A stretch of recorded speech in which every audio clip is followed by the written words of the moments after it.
Yeah, it's working. I mean, shower also. Извиняй, калин Дамянов.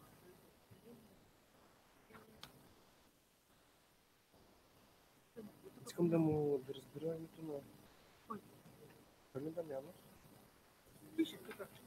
Не, той е председател на кое?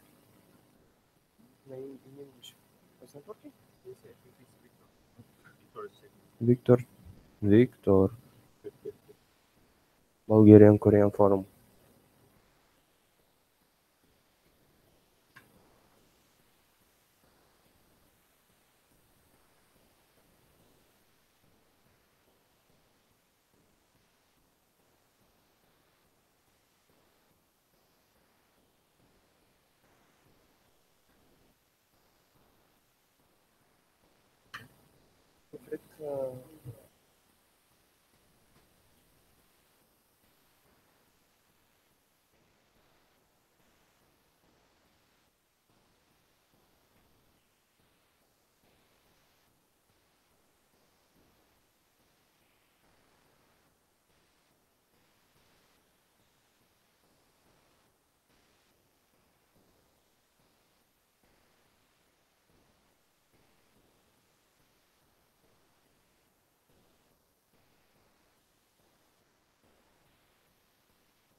Good morning, everyone. My name is Pavel Yordanov.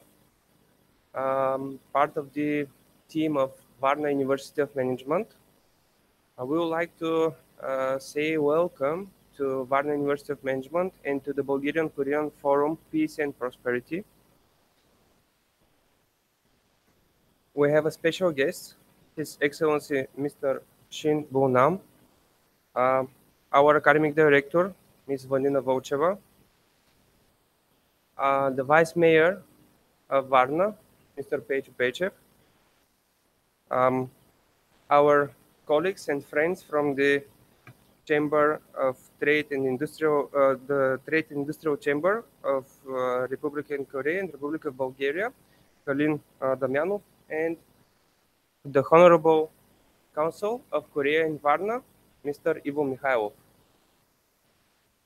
We would like to start today's forum with a welcome speech of His Excellency Mr. Shin Bo-nam.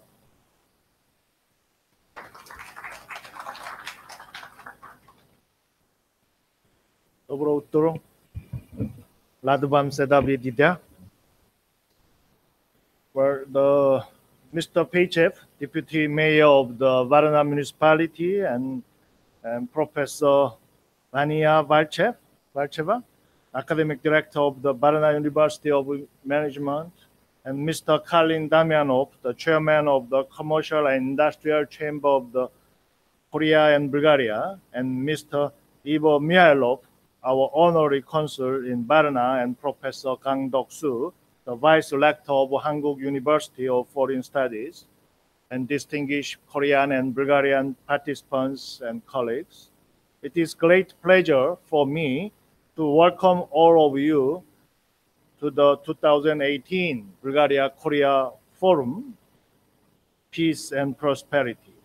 First of all, I would like to extend my gratitude to the co-organizer of this event, the Commercial and Industrial Chamber of Bulgaria and Korea, and Sofia University, University of National and World Economy, Institute for Market Economics.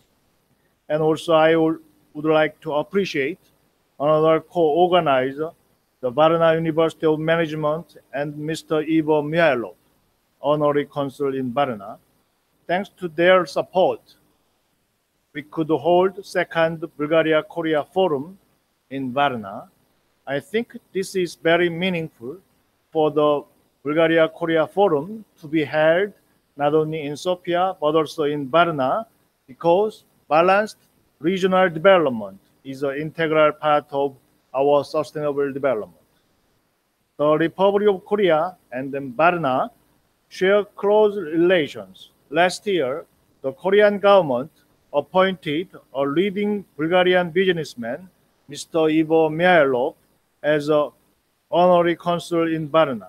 He is now actively promoting our bilateral relations and also take care of the Korean citizens in Varna. And the Varna University of Management signed the agreement on academic exchanges with the two Korean universities, Myeongji and Usong University, respectively. Taking this opportunity, I hope the relationship between Korea and Varna will be deepened in all aspects, including economic and academic cooperation. Distinguished guests, the theme of today's forum is sharing the experience of the economic prosperity of Korea and then strengthening regional and industry university cooperation. As you may know, Korea is the most innovative country in the world, according to the Bloomberg Innovation Index. In addition, in 2016, Korea ranked as the 14th largest economic power. Today's forum presents us a valuable opportunity to discuss how the Korean model of the innovation was able to succeed and what's going on in Korea in terms of fourth industrial revolution and how it could be benchmarked for Bulgaria. And then collaboration between academic and industry is increasingly a critical component of efficient national innovation system. In this vein, through today's forum, I could understand the current situation of Korea and Bulgaria's university in terms of cooperation with the industry and find a way to cooperate between them and two countries' cooperation. Distinguished guests, lastly, I am looking forward to Bulgaria and Korea Forum becoming a regular event, adding more depth to the scope of in the coming years. The Embassy of the Republic of Korea will do its utmost to support this forum. Thank you. I wish you a successful forum. Blagodaria.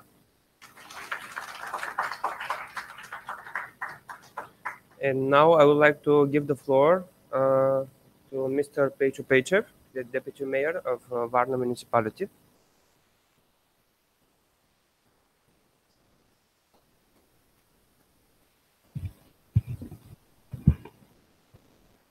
Ваше превъзходителство, Your honorable guests, уважаеми гости, dear guests, уважаеми дами и господа, представители на академичното ръководство на университета. dear ladies and gentlemen, representatives of the academic. Много се радвам, че от името на господин Портних, кмет на община Варна, от името на общинското ръководство и лично от свое име имам възможността да приветствам всички организатори и участници с откриването на форума. On behalf of the mayor of Varna municipality, Mr. Ivan Portnik, on behalf of the whole of municipality of Varna, and I'm very grateful and thankful to be able to welcome you here in Varna and at the university. От материалите, които разгледах, разбрах, че в София форума е имал много добър успех с много добри резултати. From the materials that I looked at, I gathered that the forum in Sofia was very successful with a very good results. And надявам се, че във Варна продължението на форума от София ще бъде със същият положителен резултат. And I hope that the continuation of the positive results from Sofia will continue at today's forum here in Varna. Не искам да пропусна възможността да отбележа и, че този форум се провежда в една изключително динамична, много сложна политическа обстановка на Балканите, в Европа и в света. I would also like to mention the fact that currently we are organizing this forum, but we also need to consider the current political and situation on the Balkans, which is very dynamic and complicated. И темата на форума, която е избрана, е изключително подходяща, изключително актуална за сложните процеси, които протичат в момента в Европа и в света. And the team that was selected, Peace and Prosperity, is particularly relevant to the situation on the Balkans and in Europe in general. Може би съвсем случайно е съвпаднала датата 17 май и с провеждането на срещата на високо равнище в София на България като председател на председателстваща Европейският съюз. And we are not certain whether this is by accident, but another big meeting is taking place today in Sofia, which is part of the Bulgarian presidency of the European Council. Но това е един добър сигнал, един добър повод да се поздравим с добрите резултати, които са следствие на форума в София вчера.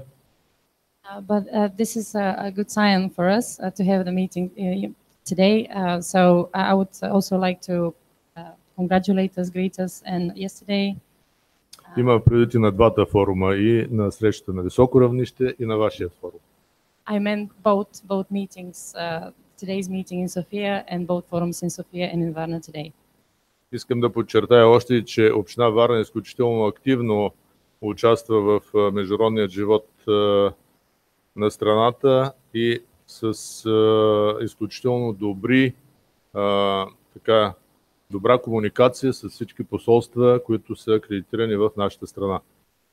I would also like to mention the fact that municipality of Varna is very active in the international relationships with the embassies of all countries that are represented in Varna, and we're very actively working with representatives of all municipalities and embassies. Накрая, за да не отекчаваме така, да не заемаме много време, искам да пожелая много ползотворно провеждане и така резултативни величини да се постигнат и то сериозни от форума. And in the end, I would like to wish us all a very successful forum today, which will result in positive steps in the future. Искам да използвам възможността, разбрах, че и негово превъзходителство приключва мандата си в България, да му пожелая след приключване на мандата ползотворно така развитие в неговата страна или на друга дестинация, където или приемаща държава, където ще бъде изпратен. I would also like to wish the ambassador of the Republic of Korea, because I found out that he's towards the end of his mandate, a very successful move to wherever he's deemed to go, and success in the future to him. От името на кмета да отправя сърдечни благодарности за доброто сътрудничество, което имаме с посолството на Република Корея. And on behalf of the mayor of Varna municipality, Mr. Ivan Portnik, I would like to thank the embassy of Republic of Korea, with which we are working very successfully and positively. И надявам се, че нашето добро сътрудничество ще продължи и в бъдеще с приемственост, с помощта на господин Михайлов. And I hope that our successful work will continue in the future with the help of Mr. Ivan Mikhailov, who is... Благодаря ви много. Ползотворна работа на форума. Thank you very much, and all the best for the forum today. Thank you, Mr. Pechev. Now I would like to welcome you on behalf of the students and on behalf of our colleagues with speech in Korean, but not from me, from one of our students and colleagues, Christiana, please.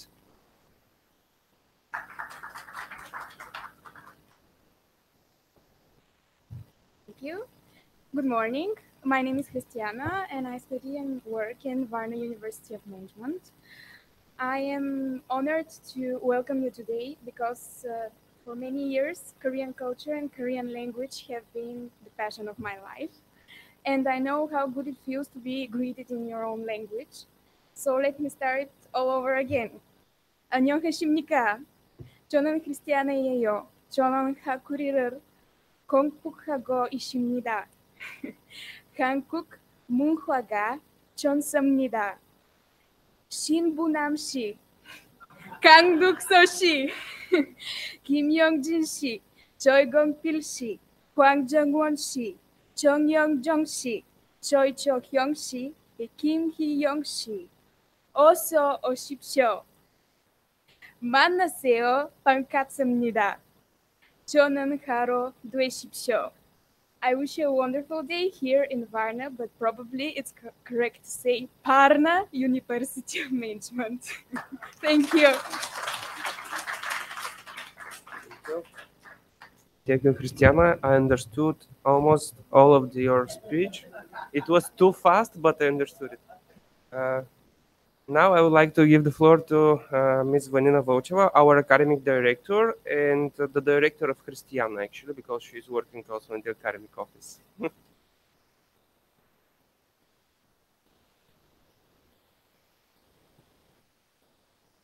As you can see, we have been preparing long ago for this meeting. Your Excellency, ladies and gentlemen, dear guests, it is my greatest honor and pleasure to welcome you most warmly on behalf of Varna University of Management to the second meeting of the Bulgaria-Korea Forum, Peace and Prosperity. I take this opportunity to extend our gratitude to His Excellency, Mr. Shin Bunam, to the co-sponsors, the Embassy of the Republic of Korea in Bulgaria and the Varna municipality, and to all co-organizers, to all government, industry, and academia co-organizers for bringing us together to this wonderful event. Thank you very much. We stand on the brink of a technological revolution that will fundamentally alter the way we live, work, and relate to each other. In its scope, scale, and complexity, it is something that our societies have never experienced before. We do not know how it will unfold, we can only guess. But one thing is clear: the response to it should be integrated and comprehensive, involving all stakeholders of the society, from the private and public sector to the academia and social society. Of course, universities and industry have been collaborating for many decades now, but the rise of a global knowledge-driven economy has intensified the need for strategic partnerships that go beyond the traditional funding of discrete research projects. Universities are valued as a source of intellectual capital, but their roles have evolved from a simply social institution and a community of scholars primarily focused on the development of human resources into complex organizations centered on the discovery, development, dissemination, and application of knowledge itself. In short, the role of the university in the 21st century has been transformed, anchoring the university as a vital center of competence to help tackle major social challenges and drive economic growth. The future of successful economies and prospering free societies will very much depend exactly on this type of industry-university collaboration, which needs, of course, to be fostered by our governments, not only in their role of regulating bodies, but as public entrepreneur and venture capitalists as well. Once again, thank you very much for all of you for your contribution and participating in this event, which we believe is an effective way to foster a culture of mutually beneficial collaboration, government, industry, and academia collaboration. And last but not least, on behalf of Varna University of Management, I wish to extend our warm congratulations to Your Excellency for your receiving Bulgaria's highest honor, Star of Varna Medal, as a recognition for your contribution to the Bulgaria-Korean relations. Thank you very much. I wish you fruitful discussions, a most rewardable and, of course, enjoyable time in Varna. Thank you.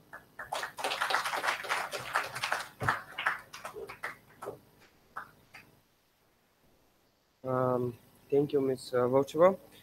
Now I would like to give the floor to Mr. Kalin Damyanov, Chairman of Trade and Industrial Chamber for the Republic of Bulgaria and Republic of Korea.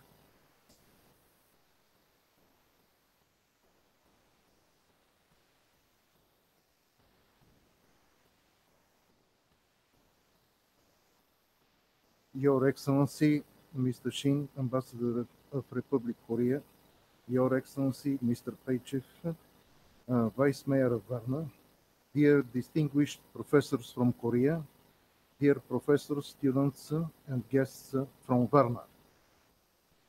Bulgaria-Korea Forum had been established by the initiative of His Excellency, Mr. Shin, and had been supported from Commercial and Industrial Chamber of Republic Bulgarian Korea, together with the Honorary Consul of Korea, Mr. Ivo Mikhailov in Varna, as also from the Bulgarian universities.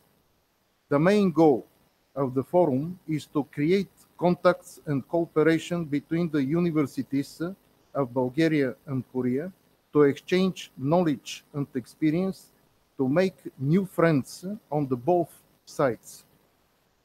It is not a simple issue because of the long distances between the both countries and the long historical period in which practically there were no active connections between the both countries.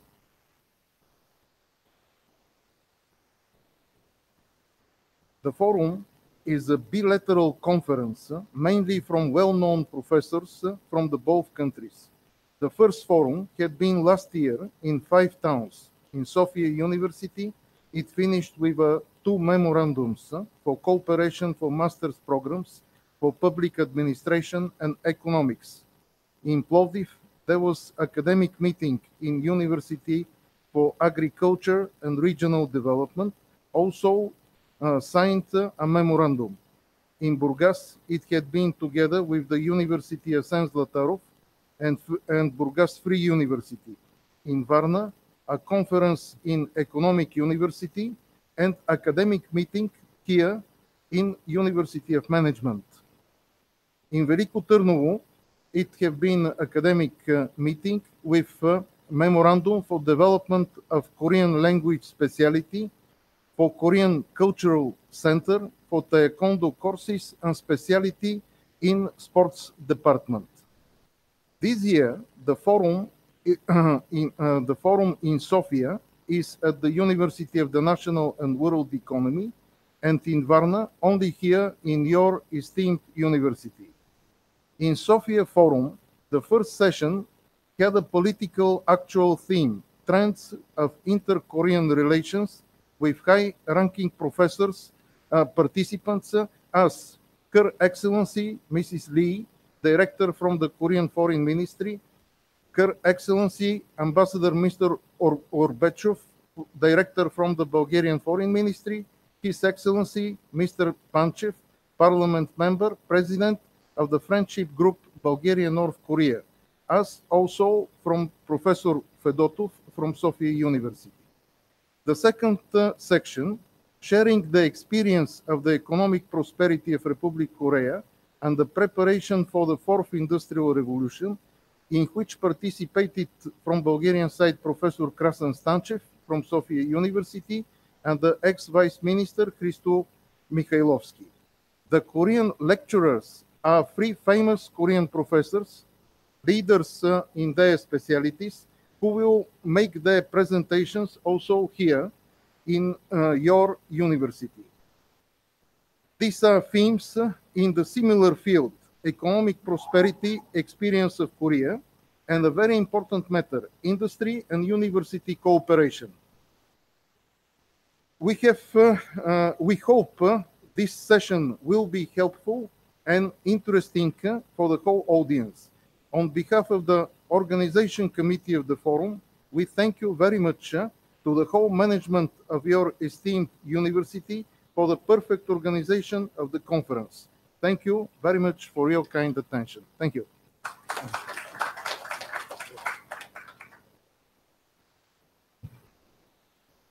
Before we start with the presentations of our honorable guests, I would like to invite you to use coffee or tea, to have a coffee or tea or water behind, because as you know, we will go through the agenda without a coffee break. So you're always welcome to take a coffee or any drinks. The first presentation is going to be from Professor Dr. Kim Yong-jin, a professor of School of Management and Economics at Hangdong University. The topic of the presentation is productivity improvement with the Fourth Industrial Revolution. Quite interesting presentation.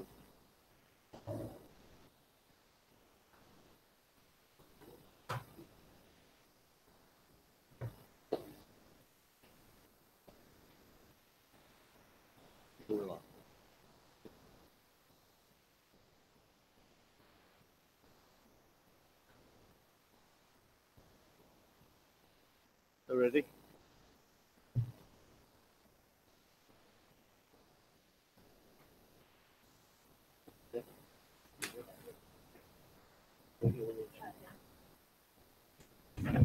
While this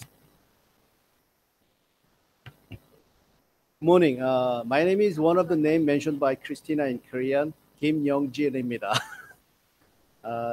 Before I just start these sessions, that I have to extend my thank you for everybody who made this possible. You know, my good friend of mine, not a professor, Ambassador Shin and his organizing committee and many Bulgarian friends work for this happen, particularly Honorary Consul Mihailov. Yesterday, last night, he gave us a big welcoming party with humongous fishes. Man, I was so surprised by this.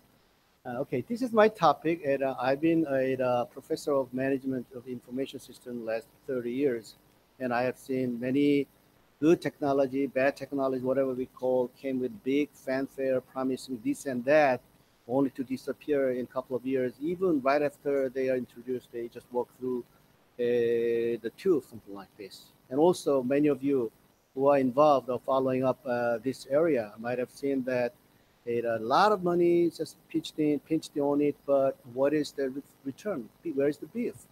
And according to one Wall Street Journal article, say the Fortune 100 company in America, they spend more than half of their capital investment on information technology and technology that relate to that. You multiply that on average by dollar value, about $5,000 per employee, and you multiply $5,000 with millions and millions of people working for 100, a Fortune 100 company worldwide.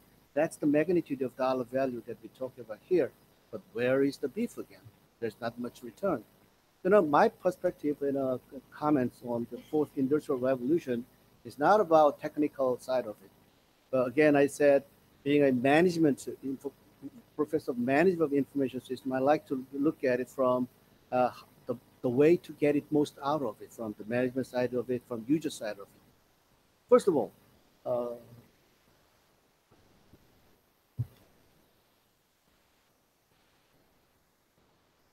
okay. So let me start with the definition of what fourth industrial revolution we are talking about whenever we mention that, because if you ask it number of people you ask them, but you will get a whole lot different answers for them, depending on their area working on involved in this. It's called fourth industrial revolution. Actually, popularized the term by Charles Schwab of Davos Forum, and he was talking about this as a fourth because it's in many technology or energy, as he just put it, driving a big change in the development of industry. First one was and still is steam. The second one was electricity, and third one was computer systems. Computer as we used to use it. But fourth one is a little different. That's why it's called a fourth, because two things are different from the third one. When the computer system is a big driver. First of all, it's networked, meaning that with that, computer is used more as a collaborating and coordinating tool than a number crunching machine. Two, bigger thing, by the way, is convergence here. I just highlighted keywords I like you to remember from my topic in defining it in red. Convergence and digital, network, and platform. Convergence, the Charles Schwab used not convergence, but he used the term like, fusion of many technology. But I would rather, more popular term here, convergence, making many things working together. And here what working together is not just the zeros and ones, but so many unrelated, so many seems to impossible things to get together, such as nano, neuro, info biotechnology. Nanotechnology is obviously making things very small. Small thing as small as you can just put under your skin, then it works with a computer system. It could talk to other platforms. Neurons, brain science. Okay, we see AI may be the one of the most talked about technology in the fourth industrial revolution. So that's about understanding the way brain works. Brain does not work as a zeros and one. It works as an analog data. And now we are going to make that analog data working with, interacting with, communicating with, coordinating with digital data. Okay? That's another convergence. And we obviously info system is at the core. What about bio? It's your human body, your human organism, which has which is alive. That work can be reduced down to zeros and one, and we can make it work together. For example, simple example, say that there is a person who are mute. He can't talk, but he can hear. He likes to say something. And if you have some type of embedded small chip, but again, nanotechnology under near your brain, when he hears something and he like to say something, which works through his brain with analog data again, and it is going to be converted. What he's like to do in response to his hearing is going to be converted to zeros and one, and through this small chip embedded under your the skin, and it will emit to send speakers somewhere down here, so you can talk like that. That's the kind of thing that we're talking about at a fourth industrial revolution in terms of convergence of nano, neuro, info, bios.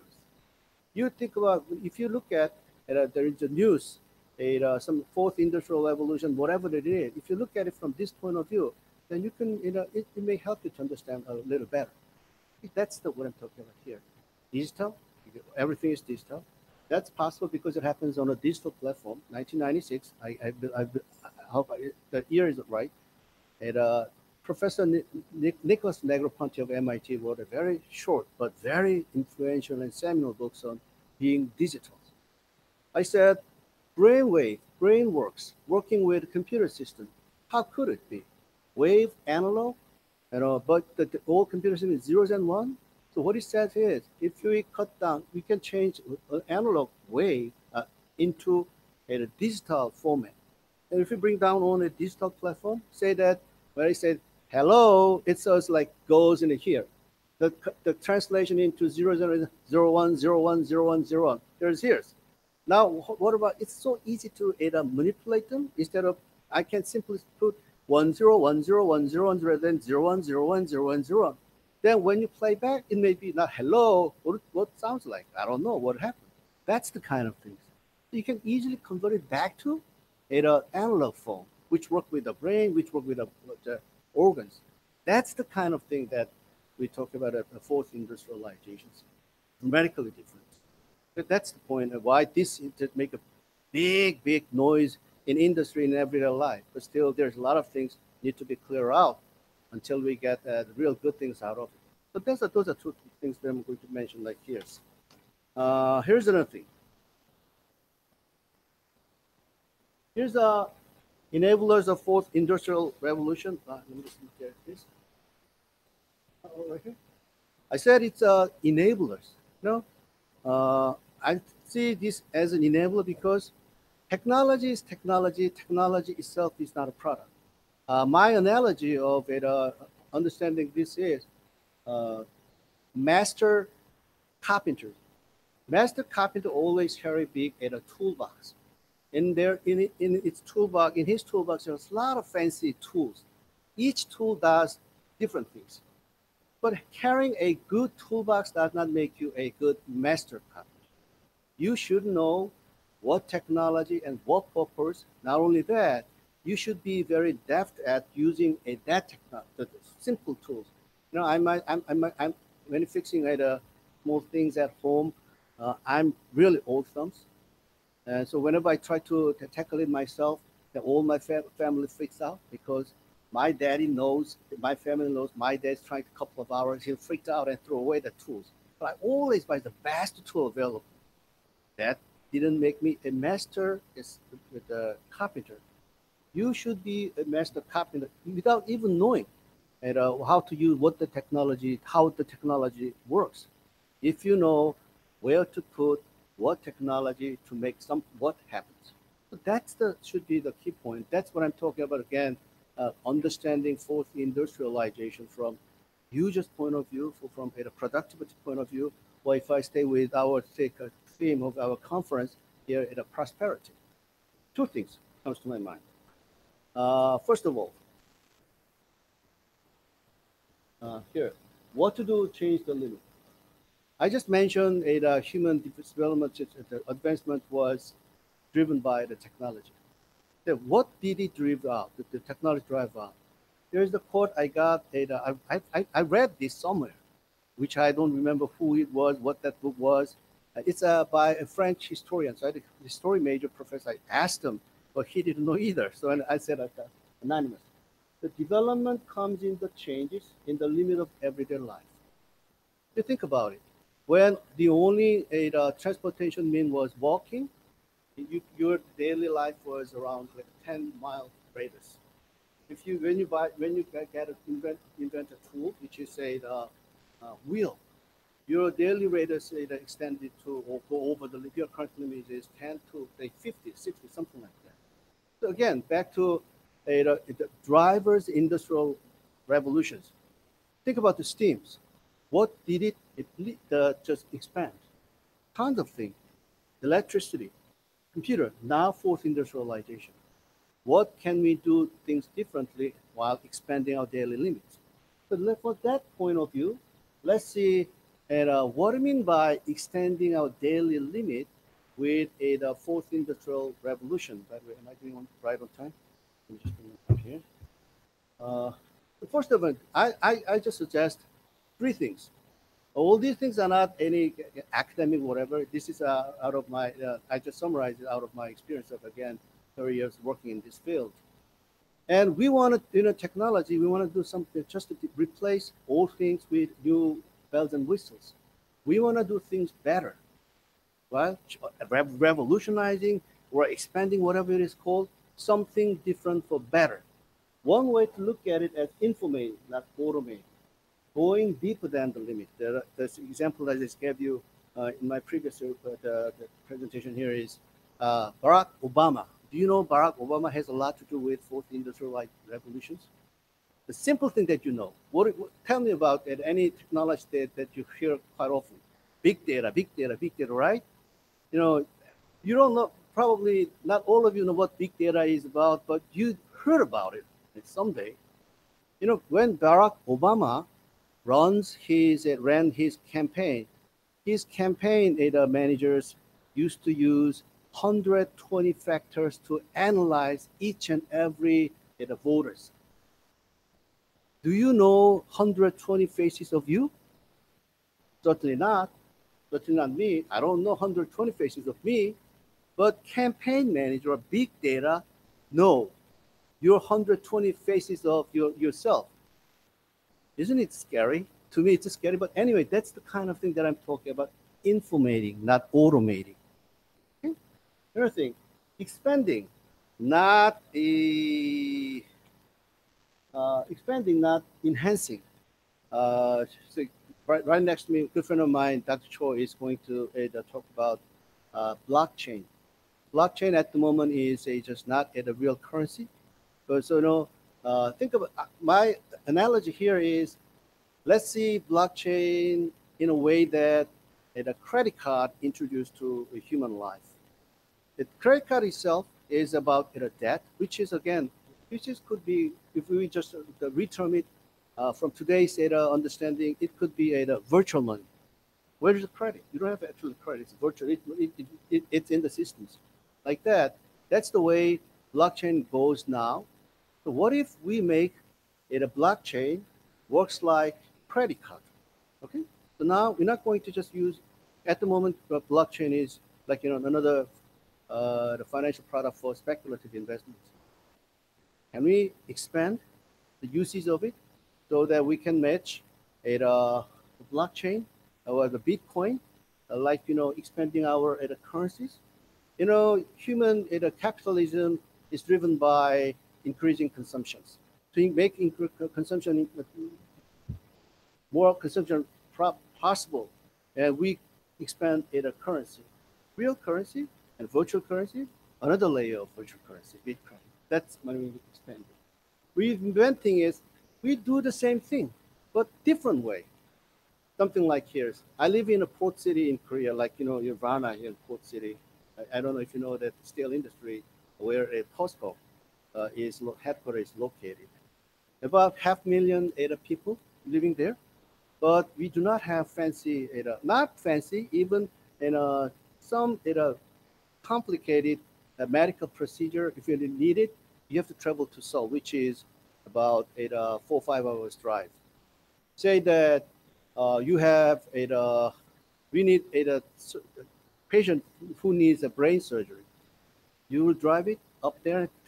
Driving up and having an operation is one thing, and taking care of follow-up procedure is quite another. So now here's in medical field, say AI, really emulating fancy the surgery skills of very highly trained surgeons. So now what we're going to do is, if you have a patient and living in a remote area, you don't need to go to Seoul, and you going to have a regional operation center with a modestly trained general doctor, and whenever you need to have the brain surgery, you have to go in there, and general doctor will meet you, but actually very well highly trained brain surgeon will work in Seoul remotely. That's where the network component comes in, which all services go beyond the time and current time and space limit. Okay, you follow up, and now we have everything, and all it operates done with a small robot, which you can swallow it, or you can just inject it into your blood cells, a blood vein, and it's a travel back and do everything. But still, it's not by simple machine, but a very highly trained brain surgeon is watching it. Right, and it feels like watching it.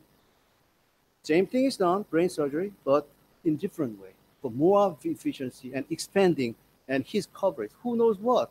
He may be sitting in his office with five, six screens. On each screen, currently the operation is going on. Different way of delivering service. That's a possibility, and that should be the goal, as I see. Another thing, how much time do I have? If I may do this. One thing that I can do very good is talking very fast. So if you push me, I can very fast. Another thing is, okay, complain. Where is beef? You guys have tons of money. I gave you tons of money, but what do I get from it? So this is a famous quote, which is called a productivity paradox. Very old stuff, but still quite well often cited to criticize information systems. Robert Solow got a Nobel Prize in economics for his contribution of finding the role of technology to the economy.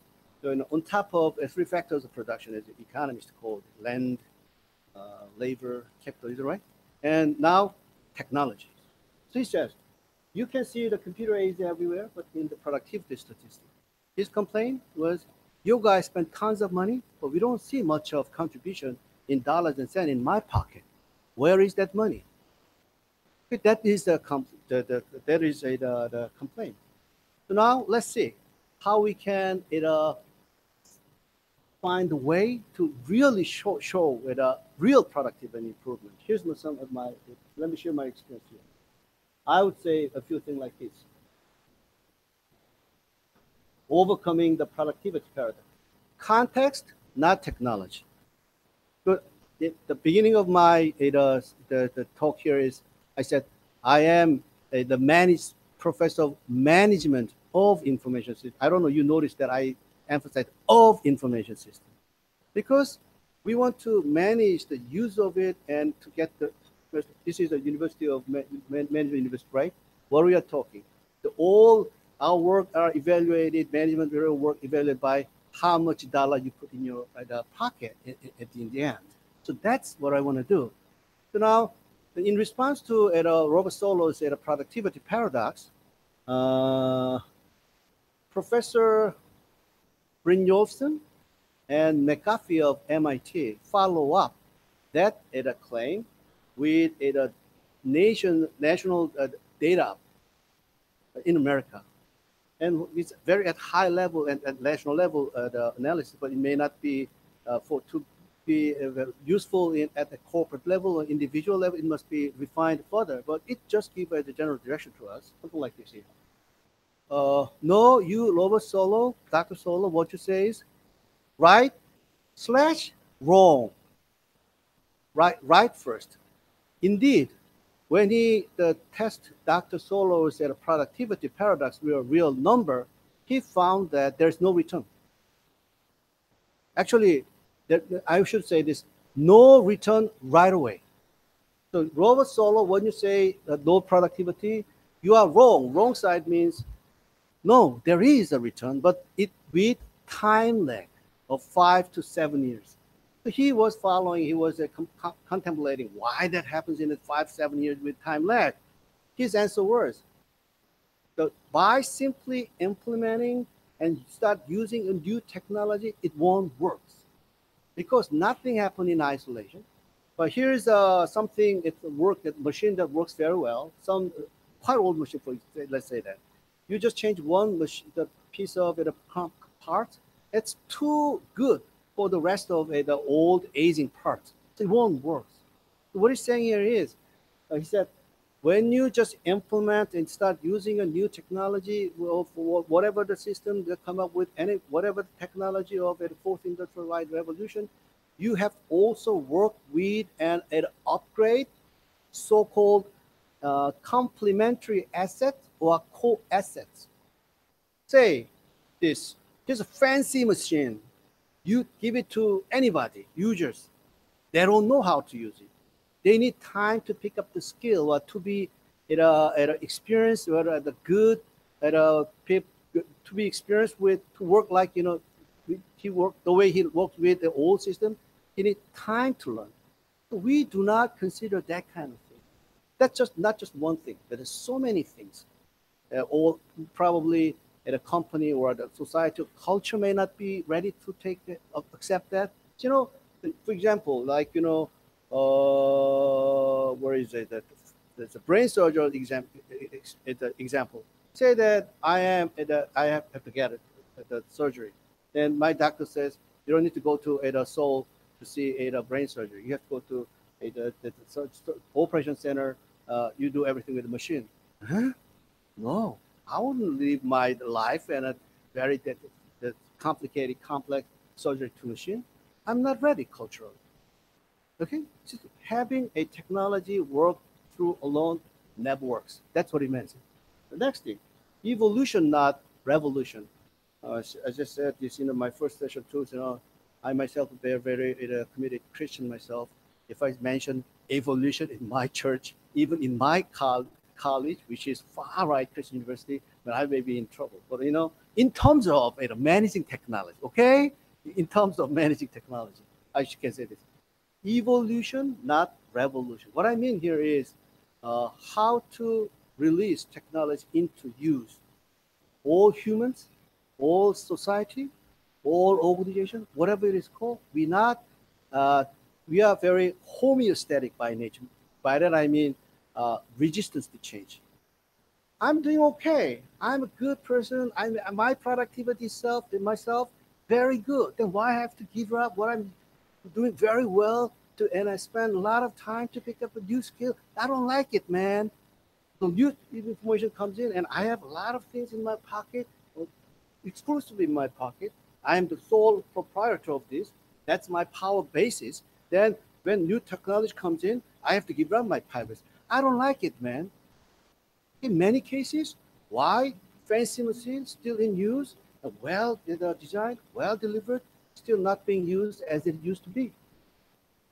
Why? Because many cases those are operational failure. It is there, but it doesn't deliver what it's supposed to deliver. Because of this real lack of it doesn't. We do not have a strategy to release, make it happen, and enter in there. But by the way, very first important thing to remember for a good implementation is good implementation. What change with technology start with what? Undoing old stuff. But we never think about that part. We only start, here's new thing, use it. If you don't use it, get out of here, man. You're such a bub. You don't know how to use technology? Man, but this, shame on you. No, undoing is the very first step. It is not just for technology, even human, any kind of news, corporate procedure, university procedure, whatever, policy, undoing should be the first thing. Let's remember that. Human beings are very Human beings are very resistant to change, and we all move like anchoring and adjustment, like Daniel Kahneman says. And the first step of good implementation is undoing the old things. Quickly, simplicity means design point of view. You have this fancy, right? Man, how many functions do you use here? Small things goes wrong, unusual thing happen. Man, I had to say that I'm a management information system professor. I cannot figure it out. Design must be done not from the technical perspective, from user's perspective. Hide out every complexity behind the screen. So when it comes for users to use it, let it use it as simple as without much some cognitive stress. Okay, so that's another thing here. Differentiation, not confirmations.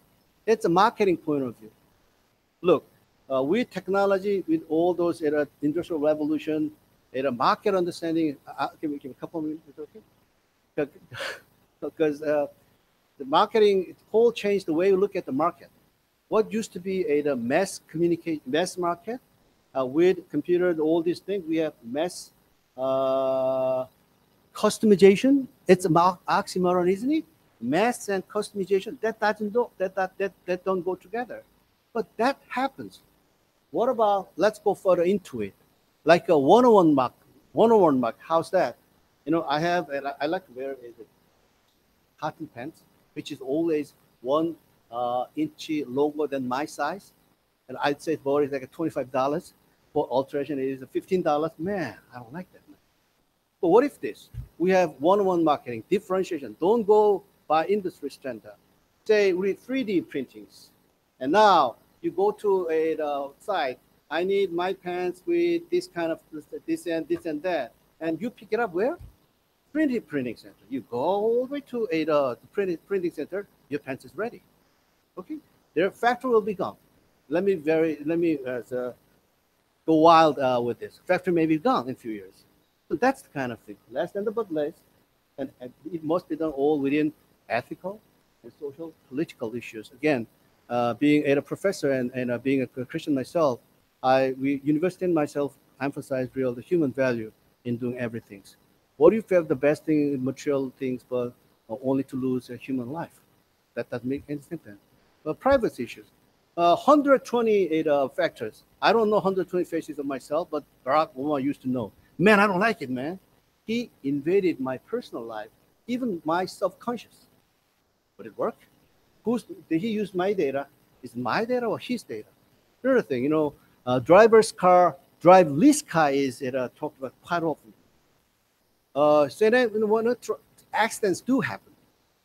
And it is all driverless car driven by algorithm. When a car is about to have some accident, human life involved, the algorithm that you as a designer, what are you going to put first? Just minimizing the damage to your car or saving the life? Where are you going to draw the line? Okay, so that's another political issue. That's a few things here. So this is what I see. I hope that all use of technology makes something better, good, with real good human conscience. Okay, thank you for listening. Well, was I on time? Too fast, wasn't it? Okay, thank you.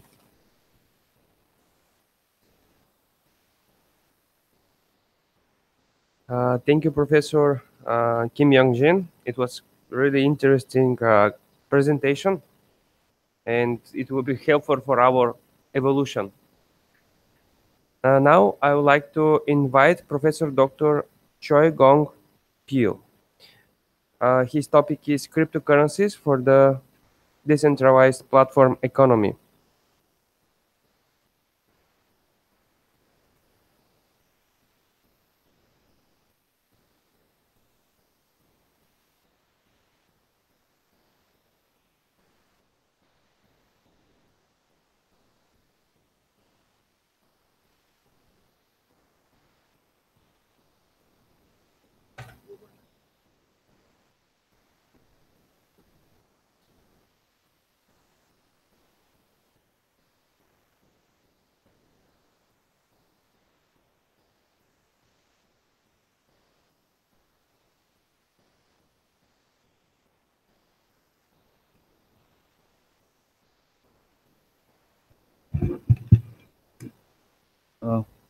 Okay.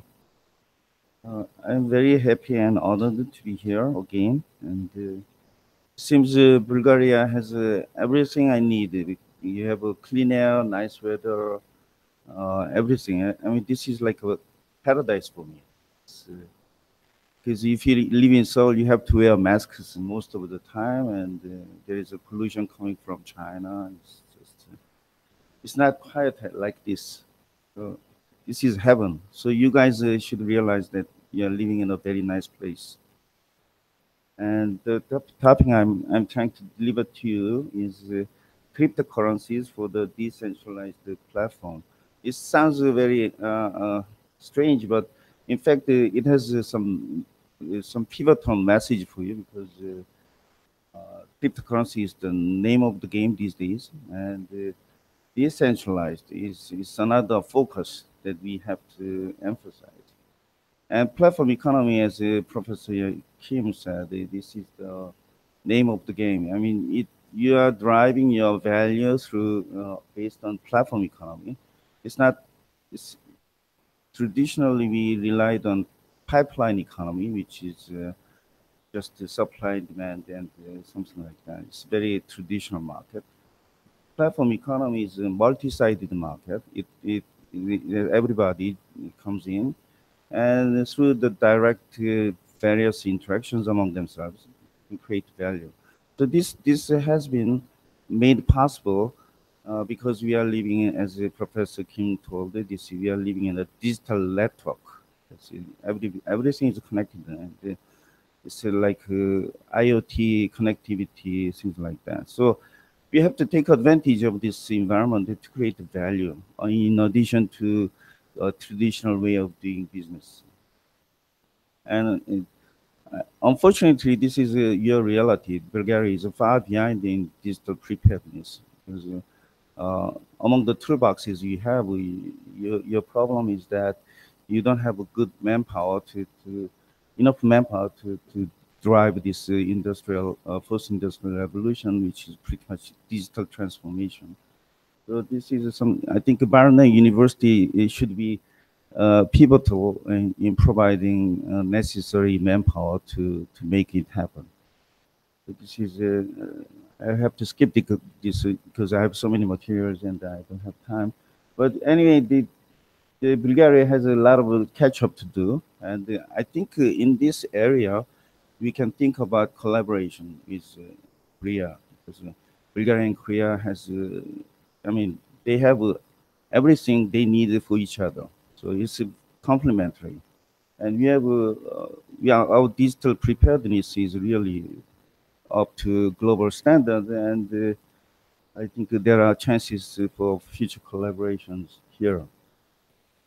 And another thing is Bulgaria is very simple in terms of using this digital technology. They just seem to be using as a social networking, and there should be more sophisticated use of digital technology to create values.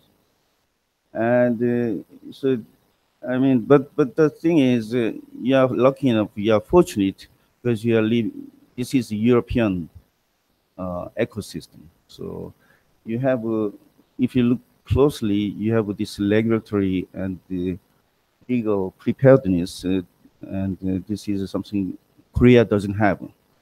So technologically, you have some catch up to do, but regulatory side, you are much better than Korea in terms of.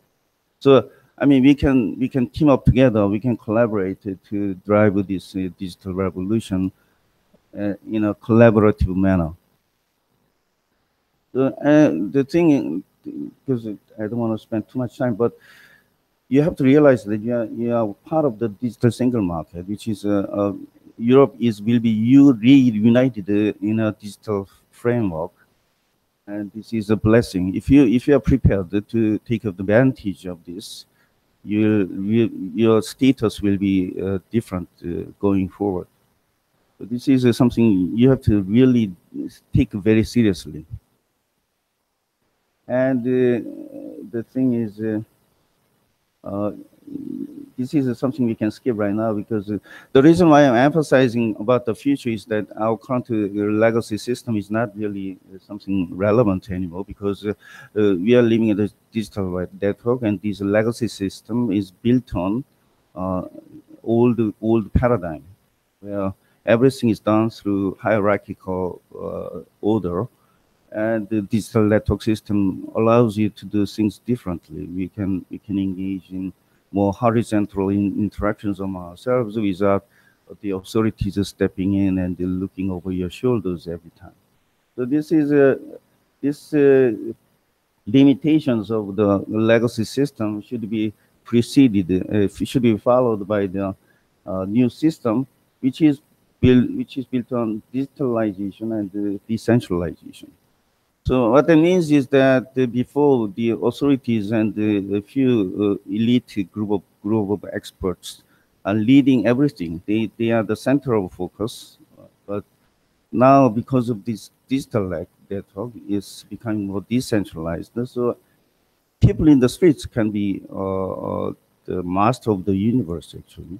So you don't need a big capital. You don't need the deep knowledge about everything. All you have to do is just to collaborate among yourselves in a very decentralized manner, and you can still create value. This is the beauty of our digital revolution these days. So you can see there are. I mean, Korea is really. Let me share with you our experiences in Korea. Korea is at the cutting edge of industry, the digital revolution. And there are so many stories going on. Every morning we have tons of news about the digital breakthrough. Now we are heading for Bitcoin blockchain 3.0, which is the advanced form of blockchain. Blockchain 1.0 is kind of a Bitcoin blockchain where everything is done through without any intervention from the authorities. Blockchain 2.0 is done by your fellow, Vitalik Buterin, and he developed the Ethereum platform, and on that platform he can actually engage. Anybody can implement their smart contracts. So it opened a new opportunity for everybody. And blockchain 3.0 is a decentralized blockchain, which is basically you don't need a platform operator to promote your interactions among yourselves. It's completely decentralized. So anybody between peer-to-peer, we can actually expect some interactions and create value. So this kind of system is very disruptive.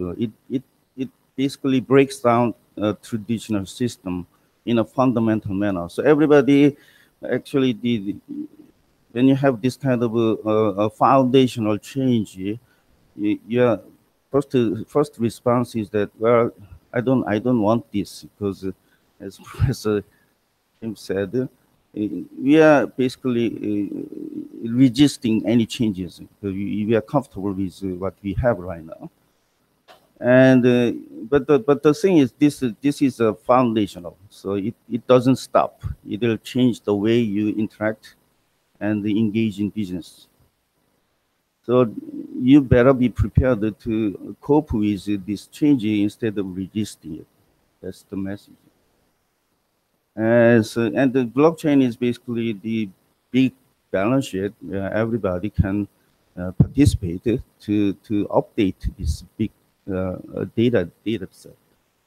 And one thing that's striking is that it is built on cryptography, which is basically allows you to send your love message on a postcard. So before you had, if you try to make it confidential, you send it to some kind of a stamp or in a sealed envelope, etc. But you can send your message on a postcard. Anybody can look at your message, but cannot decipher, cannot interpret what is written there. So it's a cryptography, and we take advantage of cryptography and update this huge data set is using a consensus algorithm. It's a proof of work, POW, POS, all these Byzantine agreement algorithm.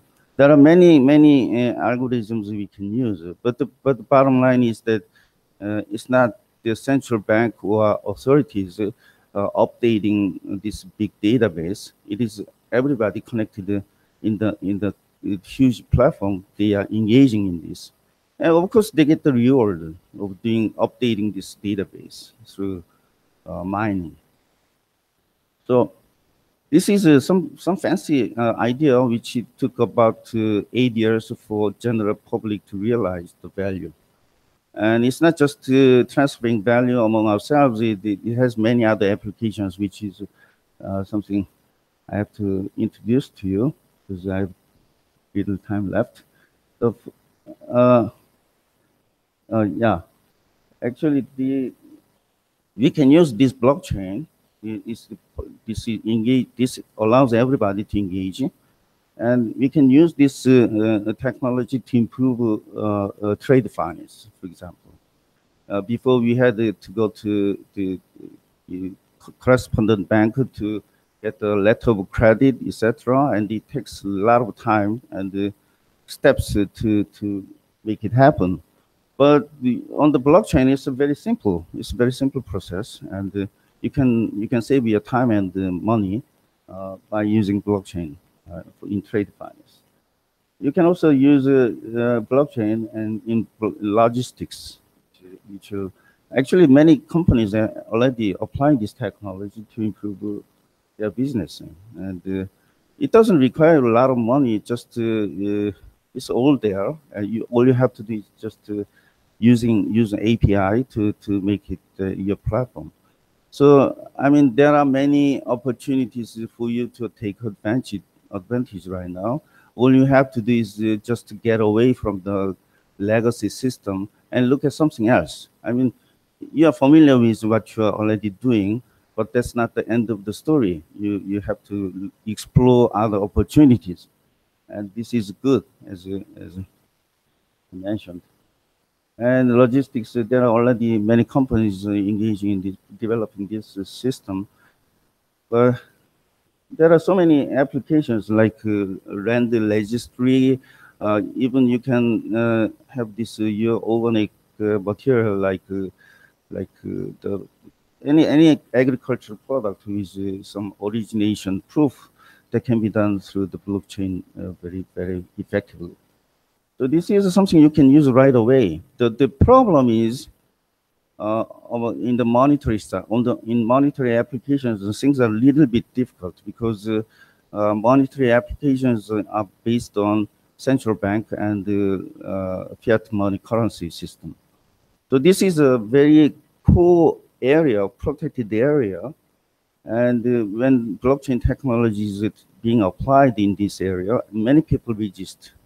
It is still it faces a strong opposition from the international organizations like BIS and the IMF. They don't really like this because they seem to be losing control over money supply, etc. But you know, they have failed actually, because we experienced a series of financial crises before, and they are keeping printing money. So that's not the solution we have to pursue. We have to look something else. And another example is you can use blockchain to track and trace. This is another. So all you have to do is just using your ID, buy your ID, and you can go through any airport without anybody stopping you. It's very simple, and it can be done. But the problem is that there is a legacy system, legacy government system that doesn't like this idea. So, I mean, at the end of the day, it should be your voice that determines the future. I mean, if you'd really like to have some convenient, safe system, they have to adopt this anyway. So, but if you're comfortable with what you already experienced, then things would not change. And in energy industry, you have the same great applications of blockchain.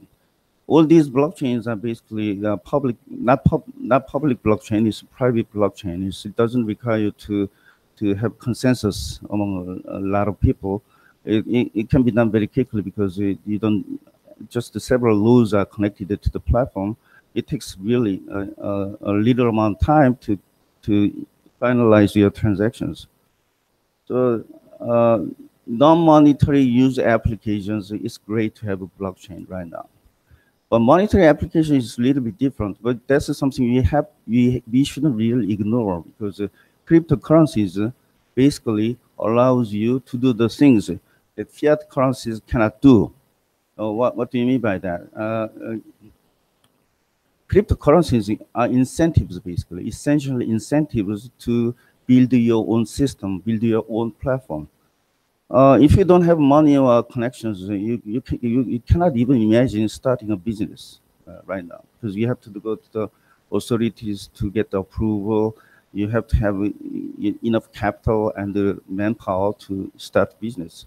But you don't need that in this blockchain ecosystem. All you have to do is download this open software, and you can actually create some kind of coin. How do you do that? That sounds too impractical. Actually, it can be done because it's not something that assures your success, but you can actually start doing that. Even Varna University can issue Varna coin. Okay, and I think you can be quite successful because you already have a lot of connected nodes.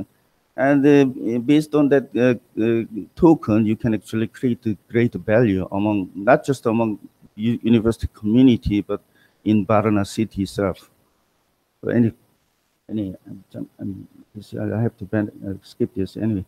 So what I'm saying is that we are very familiar with centralized paradigm, but we come to realize that through the development of digital network, there are other ways to create value, which is decentralized platform. And that's the first thing we have to think about is how to create value in decentralized ecosystem. And that's what is that? Well, that is cryptocurrency. Okay? Cryptocurrency is essentially a incentive token. It incentivizes you to do something you want. So basically, you heard about the initial coin offerings. Actually, there are many things going on in Europe, and I don't think that not many ICOs here, but you can. I think Varna can actually start experimenting with ICO, initial coin offering. It's like a crowdfunding for your startups. Before we need a venture capital, etc., to start your business. But if you attract money from somebody else, you are basically you are tied. Your hands are tied. So you need to be more independent and pursue your own proposal, and that should be done by the cryptocurrency. So if you have a cryptocurrency, and if you attract funds from many people through ICO, you can actually start your project and gradually prove that your project is working very well, and you can gain some trust from a lot of people. And if you do that, your your coin value will go up. So it's like a double incentive. Initial coin offering allows to start business, and if you do well, your coins will appreciate. So it is good for everybody. But if you fail on delivering your promises, the coin value will drop. It's worthless. So it's a good way to test your trust in a bigger market. Isn't that fancy that there are other ways to start something that anybody without even capital, without anything. So this is a democratization of opportunities. So I think, well, summarizing what I have discussed is that we are fortunate to live in this digital network environment because it allows you finally to start something you dreamed about. And that is possible by creating cryptocurrencies. And if you put that on a bigger market, it will be proven that actually, if you look at Bitcoin and Bitcoin Classic and all these Ethereum or some kind of Stellar Lumens, there are about 1,500 cryptocurrencies right now, but most of them would fail. But it's a horse race basically for trust. But at least we are given the opportunity to start something without any help from the government, any help from anybody. And the one thing that I would like to emphasize is that you maybe heard about the Chinese doing well in this ecosystem, but look at the information price. I mean, they think the data privacy is not very important. Look at Germany. They think that their privacy is very important, and every country has different weight on data privacy. And so what I'm saying is that you have to take your data privacy seriously to generate growth in a sustainable manner. You can make money in short period of time, but that would not be sustainable. If you make it sustainable and the interoperable and the scalable, you have to gain the trust among general population, and that seems to be the. So summarizing, there is the action plans for Bulgaria to engage in digital transformation. I think you are situated in a very favorable background, which is you have a regulatory preparedness. So you just take advantage of that. We don't have that in Asia, so you're really in serious problem, but you have that. And all you have to do is just like Varna University, you can have young people to engage in kind of boot camp. You can actually attract some kind of a startup boot camp with cryptocurrencies. And your neighbor in Europe is Israel Mecca for digital transformation. So you can actually start this kind of stuff. It wouldn't really guarantee you anything, but it actually allows you to do something differently. And that will really make your young people happy. And this is a kind of technical, very deep issues involved with this. So I wouldn't say that this is the future. This is one of the possible futures we can have, and we have to be careful to tap these resources. So this is finally we have a conclusion, which is Bulgaria not just to on its own. You have to team up and collaborate with countries like Korea, because you are very complementary. Basically, you have something we don't have, and we have what you don't have. So it's there are good match actually. So it's not just to talk. It shouldn't be just to talk. And the first thing is start in an academic circle where we can actually promote exchanges, students and faculties, and do some experimental ICO, kind of boot camp or something like that. And we can make a success story and expand on it. And that will actually make you catch up with your big neighbors. Thank you. Actually, I would like to add here that Varna University of Management is involved into the blockchain technologies. A team of our students, together with one of our full-time lecturers, are actually developing cryptocurrency together with a company. Another guest lecturer, he is here among us, Mr. Galindinkov. It's working on a project which is related to the blockchain technologies. If he would like, he could share something with us. Yeah.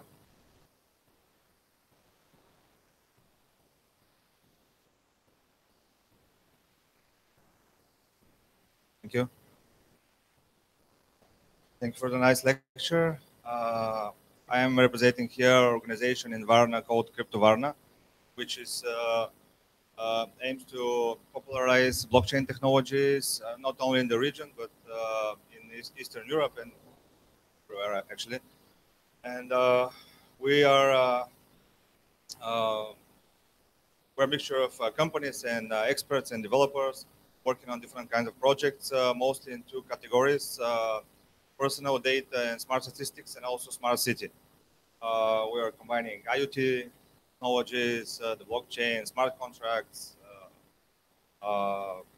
LoRaWAN for media, for transmitting all the communications, and also working on applications about the GDPR and the privacy of personal data, and also provide new business models to work with this data in an anonymous way.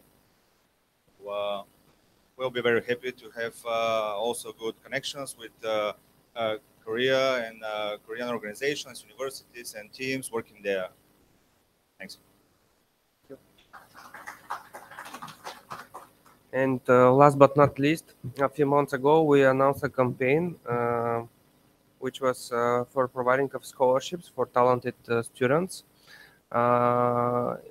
Scholarships on the amount of a specific amount of euros, but in cryptocurrency, if the student wish, of course. Okay, now is time for the next presentation of Professor Dr. Kang Dak-soo, Vice Rector of HUFC, Hangdong University for Foreign Studies. His topic is socio-economic impact of universities and research institutes in Bulgaria. Thank you. Please.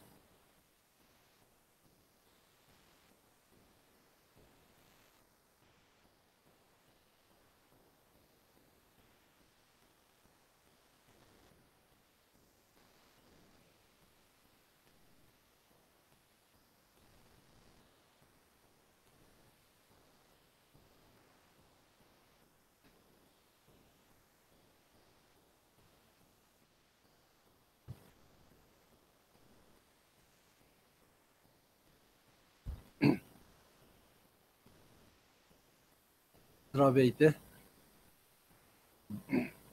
At first, I'd like to express my deep thanks to Korean Embassy in Bulgaria and Commercial and Industrial Chamber of Bulgaria, Bulgaria and Korea, for inviting me to introduce Korean experiences of internationalization of education. This topic is currently a worldwide issue. I like to share our ideas and experiences of internationalization based on our university's experience. Well,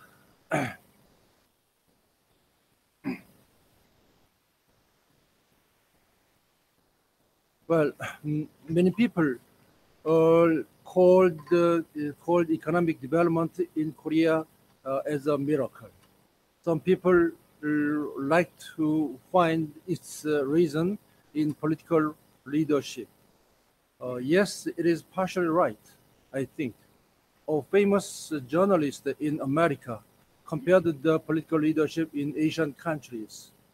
He showed the strategical advantages adopted by Korean political leaders and public spirit shared by public sectors in Korea. But I think such a miracle would not be possible without educational foundation. In Korea, in poor situation, even in the period of war, Koreans did not give up education for their future generations. For centuries and centuries, academic atmosphere and educational background have been accumulated, becoming a tradition and a custom in everyday life. Well, our university, Hanguk University of Foreign Studies, shows its example. It was founded just after the war in 1954, open with five departments: English, French, German, and Chinese, and Russian. But can you figure out how come Chinese and Russian language should be included at this time? China and Russia at that time were enemy countries which supplied arms and weapons and dispatched soldiers during the Korean War. But the founder of the university, he was a simple businessman. He envisioned in the different way. 20 years later, it turned out his vision was perfectly right. When the diplomatic relations between Korea and Russia was built, we had already many experts in Russian issues in various fields. For 30 years, from the time, for 30 years, as front runners in the front line toward Russian relations, our alumni made a big contribution to development of relations between Korea and Russia. For example, in Russia, there are three consulate general in Petersburg, in Irkutsk and Vladivostok, and embassy in Moscow. We have now three consuls general and minister in Moscow are alumni from our department. That's just a fact. As I'm not exaggerating our contribution. Now our university has two campuses in Seoul and in the city of Yongin, called the Global Campus. In Seoul campus, there are 10 colleges, including business and social sciences. And in Global Campus, we have 7 colleges of, including the colleges of natural sciences and IT technology.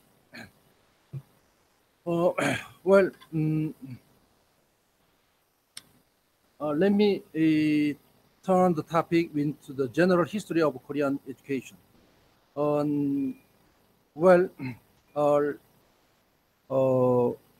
The industrialization in Korea started in the 60s. Then appeared kind of a sprout of economic development, but we didn't have enough manpower with advanced knowledge. So government had to emphasize quantitative education for technology and foreign languages rather than the quantity.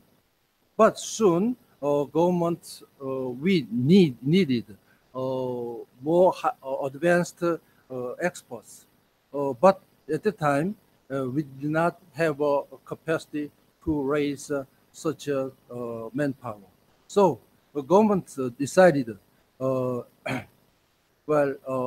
send students to send to abroad. So government selected many from the from 1978, each year selected 100 students with the full scholarship. Then they were dispatched to abroad for advanced education, mostly in United States. And also in 1979, 100 students was oriented to technology and natural sciences. But in the second year, in 1979, 10 students were, the part of 10 students was allotted to languages of the time communist countries. Because government expected, well, we will have a chance of developing relationships with the communist countries. Anyway, so then, and also personally, I had a chance to apply for the scholarship in the condition of learning Polish language. So I also learned Polish language and at the time Serbo-Croatian language also. So in United States. Also, but astonishingly, at the time provided scholarship $50,000 a year. But at the time, national income in Korea below than $500. So, but after that, and most of students returned with PhD from abroad. And then all of them worked as professors in various top universities. Seoul National University, Post-Tech, KAIST, Yonsei, Korea, and some other universities. So it made to enhance the level of technology in the university to the world class in advance. Now, so economy shows now Korea GNI around $30,000, and trade capacity is ranked 6th in the world, and also you know, it's a wave of Korean culture, so-called K-pop. It is not a mere mushroom popularity. The wave is deep-rooted in the dynamicity of Korean society. But now, it's, for 30 years, situation is changed. Now, in Korea, industry developed, but we have now demographic problem. Well, so also universities in Korea face the new problem and challenge. It is the question of internationalization.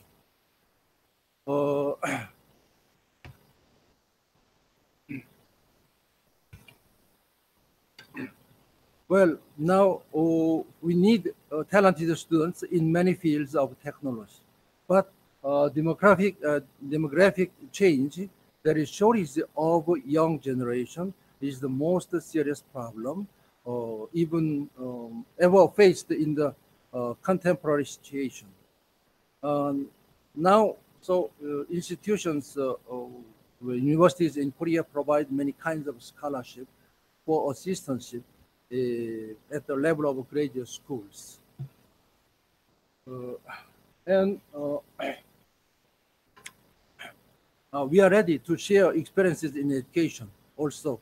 So now I can say with Bulgaria through academic exchange.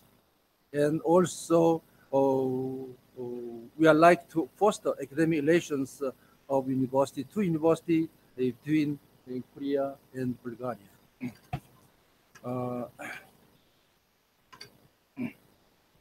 Now, in Korean universities, there are many students from Russia, Asian countries, and Europe receiving fellowship from universities or Korean Foundation or others. Well, now I like to show our case. Now we have almost 18,000 students. Among them, approximately 3,000 students are from 111 countries in our campus, and we have partner institutions, 547 universities in 93 countries abroad. This is our networks worldwide. Now, our university is ranked in the field of internationalization, domestically first rank, in Asia 14th rank.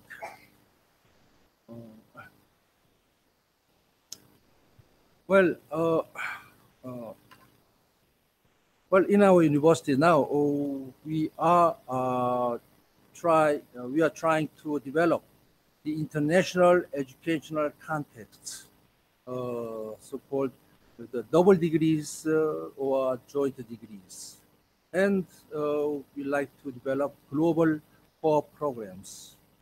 And we try to foster exchange programs more and more. Well, the table shows a number of foreign students studying at our university, and also number of our students studying abroad.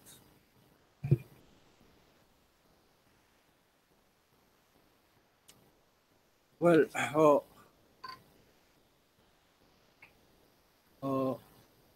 our university has a cooperation agreement with 94 countries. Well, the number of universities and or institutes, 747.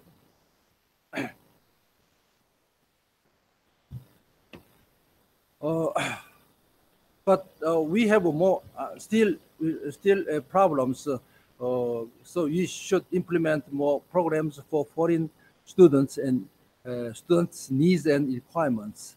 And you should still we are working to accept applications at all times.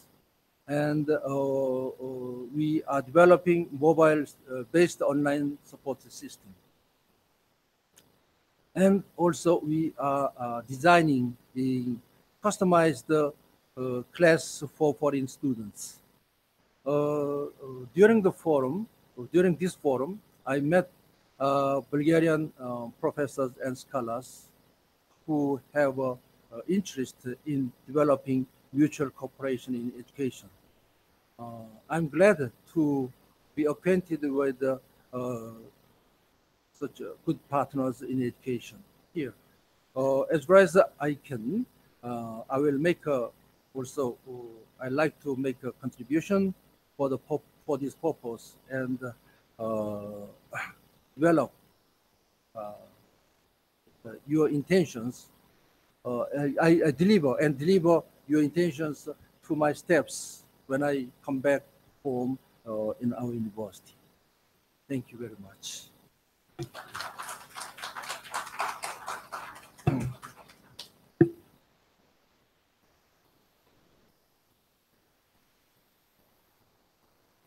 Thank you.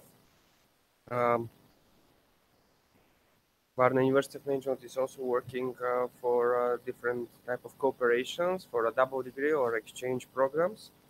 That is why after the forum we may discuss such opportunities.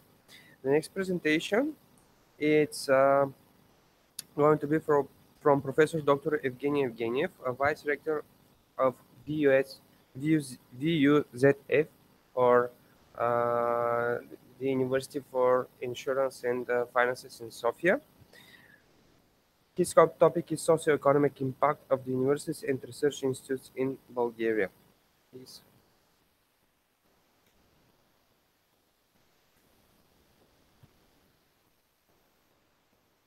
Thank you very much. First of all, to the organizers of the 2018 Korean-Bulgaria Forum. It's my pleasure to speak at this forum and address you today with this important topic. What brings me to Korea first is my passion about Korea and its culture. For the last 5 years, I've been very much impressed to learn about the industrial transformation and cultural transformation of this nation, which has been the second poorest nation in the world in the mid-40s, becoming today #1 in the Innovation Bloomberg Index. Bulgaria, by the way, takes the 40th position in the same ranking, but we obviously have a lot more challenges. And this is what I tell my students in class at Bulgarian University, where I teach for the last 10 years, and I serve also as vice rector. for the university. But today I'm here in a position of advisor to Minister of Education, because in the last 3 years I've been advising 3 ministers on research policies, and this important topic on socioeconomic impact of universities and research institutes is something that is very important these days, because when we talk about innovation, and this is from my experience as a World Bank full-time economist between 2007 and 2015, I've been working with several governments, including the Bulgarian government, in Central and Eastern Europe, and everybody talks about innovation and reforms in the innovation and research space, but it seems that people are conservative to make reforms, to conduct reforms in these areas. And people are conservative also. Policymakers are very conservative in bringing more money for innovation and research. If we have to compare Bulgaria and Korea, there is a massive difference. The Korean economy spends over 50 billion dollars annually on R&D. Bulgaria spends 100 times less. So learning from Korea is important today for us as well. And we've been doing common analytical reports with the Knowledge Support Program, the KSP program, in the last few years.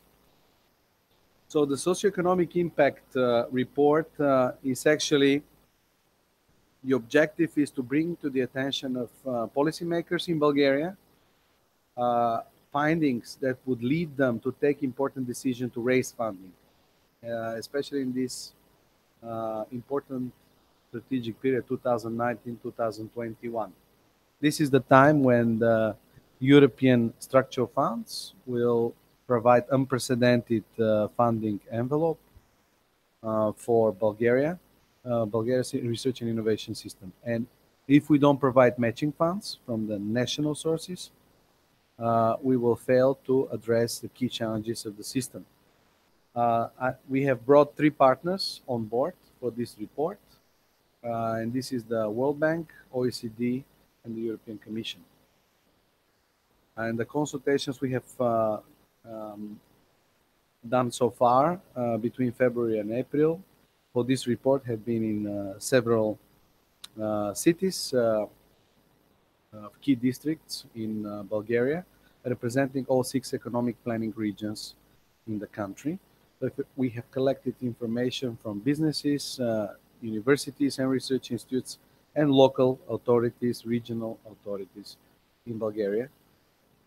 What is important to realize that Bulgaria is chronically underfunded in terms of public funding, because private funding has been growing slowly in the last 2 decades, but public funding has been very low consistently, 0.2%, 0.24 for 2016, but 0.2 is the average funding of GDP for in terms of public R&D expenditures. And not surprisingly, according to the innovation performance, Bulgaria has been taking a very low position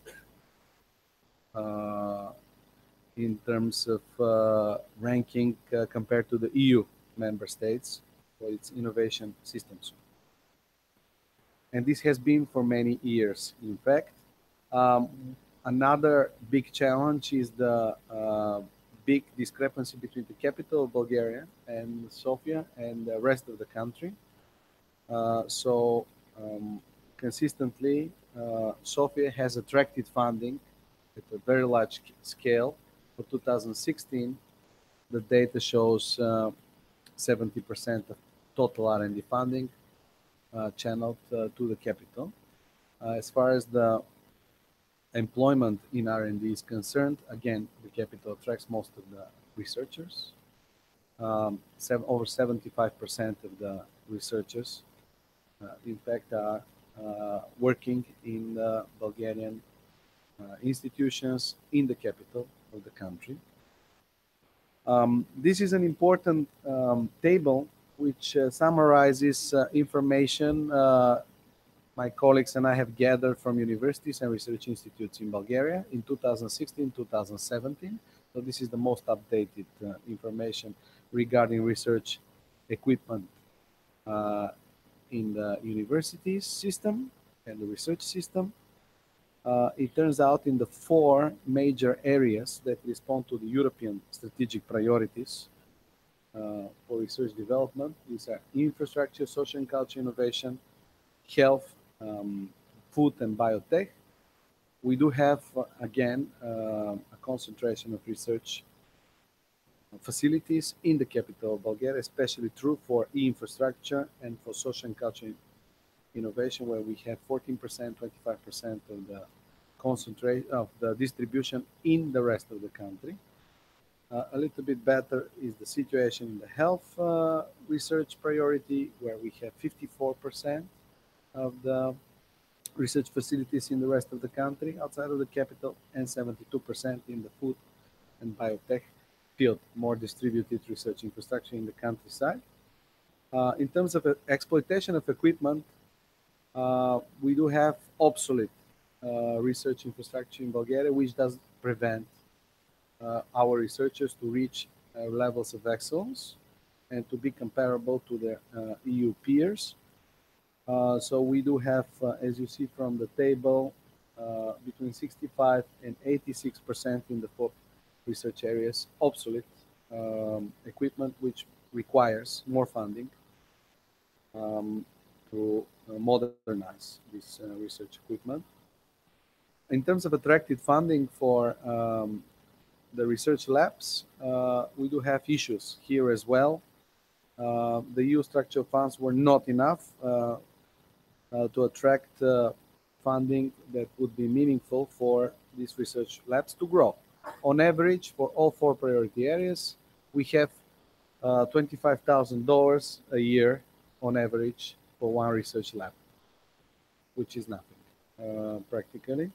Shows little capacity for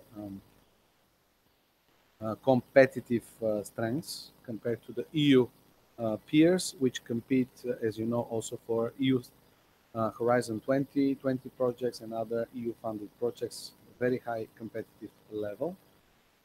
The key funding instruments outside of the national funding, which is subsidized and targeting public research institutes and universities, this is the competitive funding of several instruments, the two national funds, National Science Fund, National Innovation Fund, and two programs, OP Science and Education and OP Innovation and Competitiveness. On average, not more than 50, 60 million euro a year for the period between 2005 and 2023, if we have to calculate also the expectation. 60 million euro a year for competitive funding is a very low number, again, in terms of funding instruments for the innovation system. So I've summarized the key challenges, which will appear also in the report.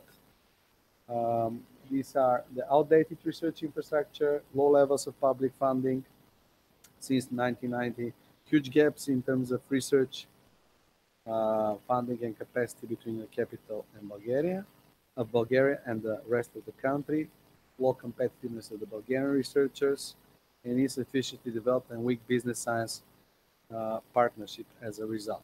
The new results from centers of excellence and centers of competence calls that were announced just 3-4 months ago for funding of 130 million euro, again, concentrate funding in the capital of the country, as you see from the graph, very little, but Varna is one of the good examples, very little attractive funding is available in all other regions outside of the capital. Again, these calls were made on a competitive basis, but still the calls did not provide bonus points for partners from outside of the capital in such a manner that this would be more attractive funding partners. The main findings in terms of analysis of what is available and what are the potential innovation research hubs in the south and north and south of Bulgaria is what you see on the slide. In the northwest Bulgaria, practically there is almost non-existent research infrastructure, research facilities available. The limitation of university college students also prevents this, but also other socioeconomic factors. North Central Bulgaria, much better in this respect than Northeastern, where we are placed here. And I put several here on the slide, several of the potential regional hubs in those regions. Varna is one of them. Main findings for the southwestern Bulgaria does perform, of course, the best because of the capital, but it has absorbed so much resources, the capital, that the rest of the region is poorly developed. My team and I went to Blagoevgrad to meet with the academic community there and the business, and it was the worst meeting we had in the last few months, traveling to all 6 regions, because indeed the capital has absorbed all the power, all the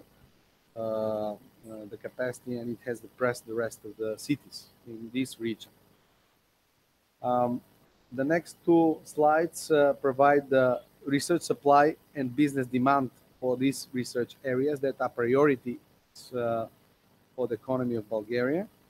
This is the ICT industry, the life sciences and biotech, the mechatronics, and the culture and creative industries are the top 4 priority sectors of the country, according to the smart specialization strategy. And as you see, we have rated the availability of research supply, research specialization in all the 6 regions, which do not compare even close to the southwest, where the capital of Bulgaria is. In terms of business demand, the picture is even worse. There is a concentration of business again in the capital and in very few industrial pockets of the country. The rest is very weak, as you see from the table. So this is very difficult also in terms of making cooperations between research and business. Regional socioeconomic profile is an aspect very important for this report. We looked into the regions to find good examples of business science partnership, but also we based our analysis on the socioeconomic profile, as you see the indicators in this slide, like the annual average salary, like the internet access, availability of students, GDP per capita, share of the population with tertiary education, and FDI in the respective region. And we find in some of the regions much better conditions in terms of socioeconomic profile, like Northeast, North Central areas, regions that provide better conditions for regional hubs of innovation and science to develop. In terms of analytical focus, this report will demonstrate the model for regional innovation ecosystem, which is well known in the literature, where you have a combination of research, education, and business system, in which the universities and businesses play a key role. And the case studies so far we have attracted, based on our discussions with colleagues in the regions, coming from several universities in Bulgaria for business science partnerships. And what is missing to scale up these partnerships, this is what is discussed. And case studies from abroad, so far we have attracted Plymouth University, University of Texas, Fraunhofer Institute, Danish, Finnish, and Portuguese funding instruments. And I have an idea also to include the Korean example. for business science partnerships for this report. So the key recommendations that will be directed to policymakers are the following: increase of performance-based R&D funding with a balanced regional balance in order to fill the gap between the capital and the rest of the country. Develop national research universities which foster partnerships with businesses. This is what is indeed missing in Bulgaria, and this is what the recent EU report led by Professor Luxute, counselor to the Commissioner Moedas, has provided.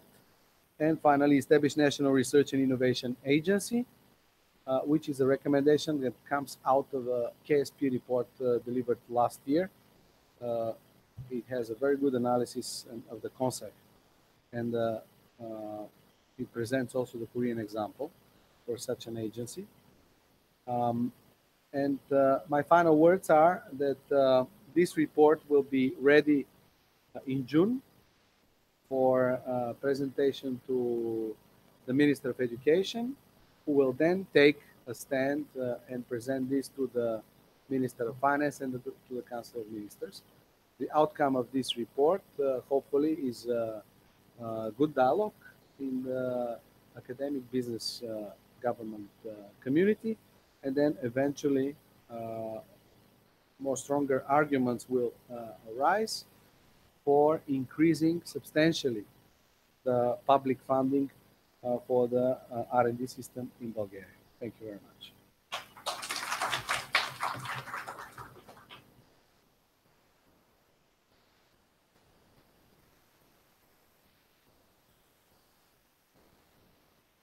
Thank you.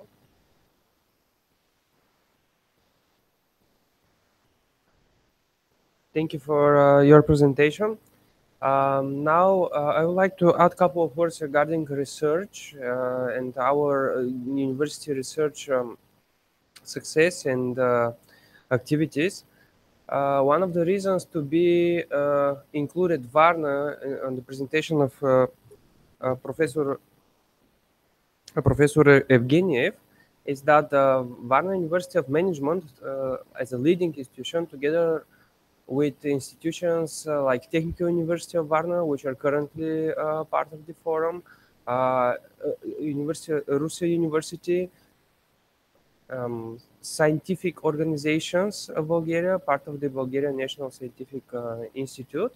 We all together won a project for approximately 7 million euros for a research center, which is going to be based in Varna in the field of tourism and hospitality, or the name of the project and the center is so-called INCREA, which translated from Bulgarian sounds like Research Center for Creative and Recreative Industries, including tourism, hospitality, event management, food technologies as well.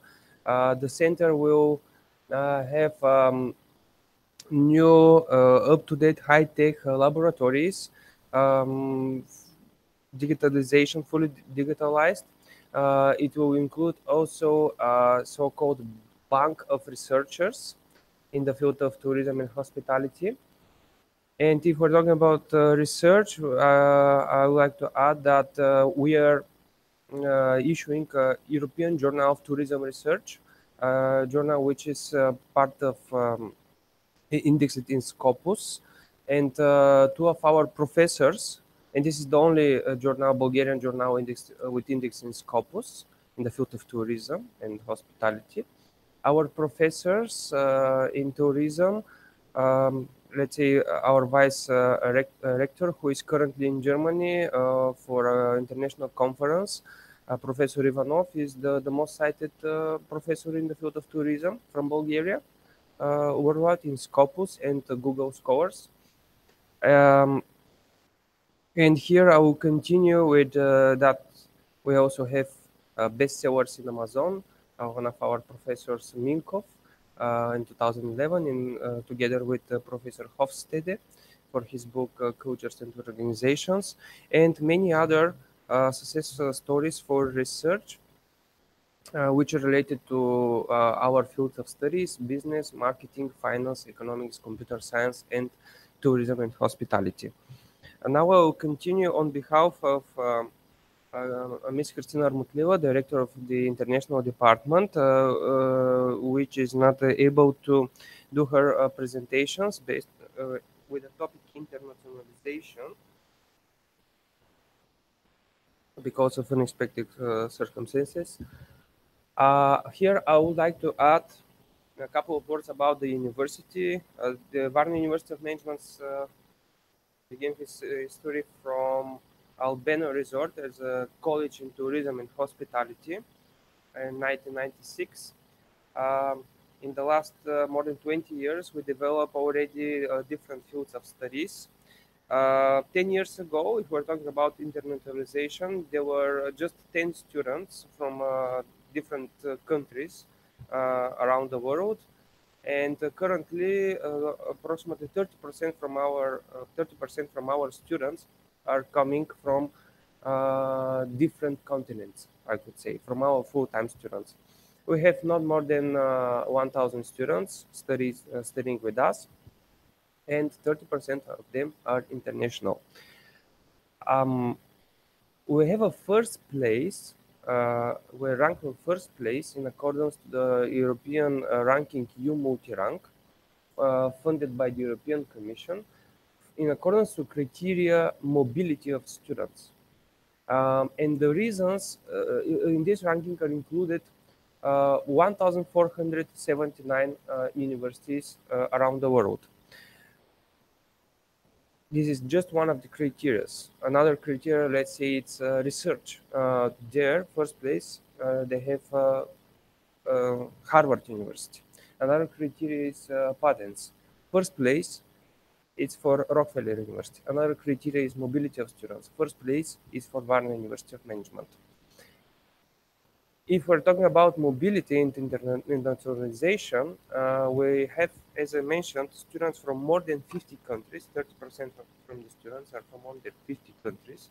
All of them are studying in the programs in English. All of our study programs are delivered in English, and after successful graduation, they receive 2 degrees, Bulgarian and British, if they graduate successfully here with us in Bulgaria, or they're able to continue for a second degree or for a double degree with a Dutch university, standing university in the Netherlands, or with a Swiss institution, BHMS, Business and Hospitality Management School.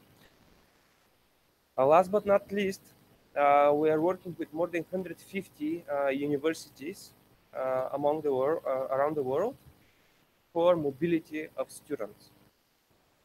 And here I'm going to add that our students are doing their mobilities not only because of their exchange for studies, but also because of their exchange for practice. Part of our curriculum, it's a compulsory, each student has at least 3 months per year internship in his industry, in the field of his studies or her studies. And after successful graduation, the students are having such internship not only from Bulgaria, but from abroad. Our goal is, after graduation, the student has, especially the bachelor students, to receive internship and mobility from at least 2 countries. Among our partner institutions for mobility for studies are Korean universities, and as we mentioned at the beginning, but not only, universities from Japan, universities from Beijing, China, universities from Brazil, from Shanghai Linxin Finance and Accountancy University is one of our new partners. And if we're talking about numbers for mobility of students, I would like to add here that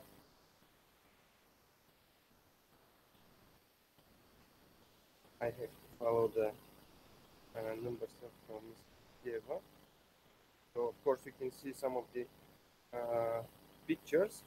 But 3 years ago, we start with 50 exchange students per year for mobility of students. If we're talking about mobility of students, funded with Erasmus Plus program. And currently, last year, we have more than 130 mobility students coming from Asia, Africa, North America as well, and Latin America. We are developing really successful partnerships for a double degree with Brazilian University in Curitiba as well. And we're waiting our first students from Brazil to come and graduate with British, Bulgarian, and Brazilian degree. So we're working on a triple degree agreement. With this, I'll finish our short presentation because, as I know, some of our guests are in hurry because of their flights and they have a different plans for the end of the day. I would like to say thank you once again on behalf of our university, and I would like to give the word to His Excellency. Yes, of course, that's part of the. Yeah. Are there any questions to the presenters? No. Okay. I'm sure that after the official part, we'll have time to discuss future partnerships. The Vice Rector of the Technical University, Professor Dr. Rosalina Dimova, and the other Vice Rector, Professor Margareta Vasileva, they are quite interested in partnership with the Korean universities, the representatives of the Korean universities here in Varna right now. So after the official part, we may discuss that. Okay. So, His Excellency, Mr. Shinbo Nam.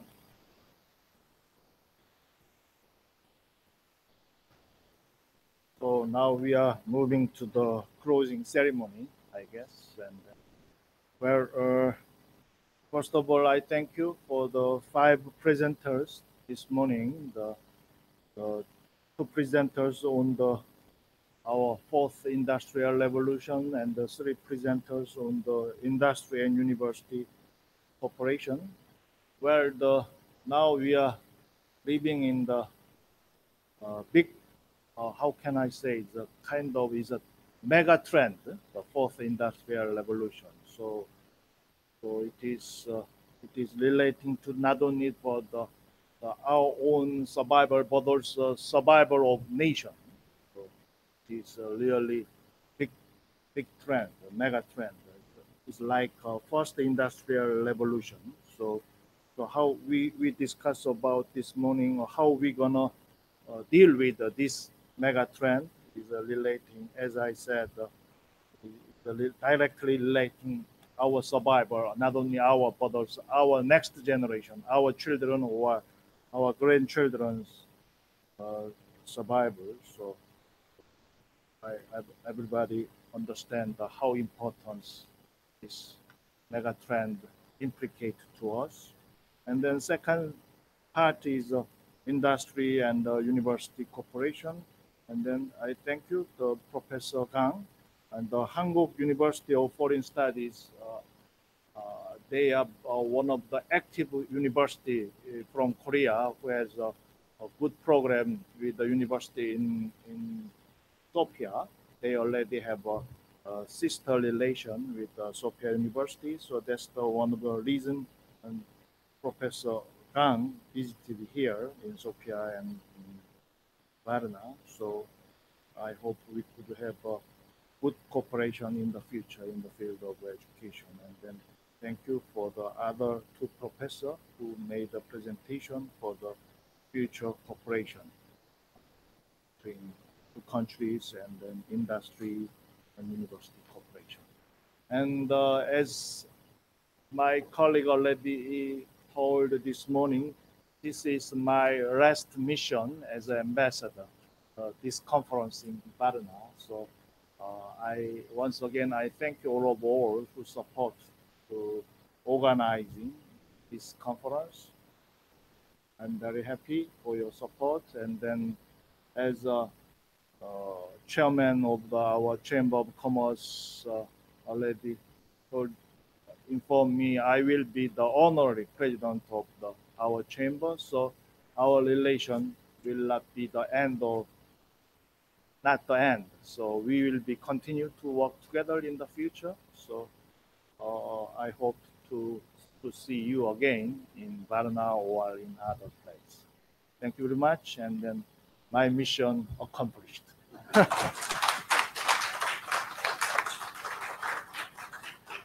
Thank you very much, Your Excellency. Now I would like to give the floor to Mr. Ivo Mikhailov, Honorary Consul Korea in Varna.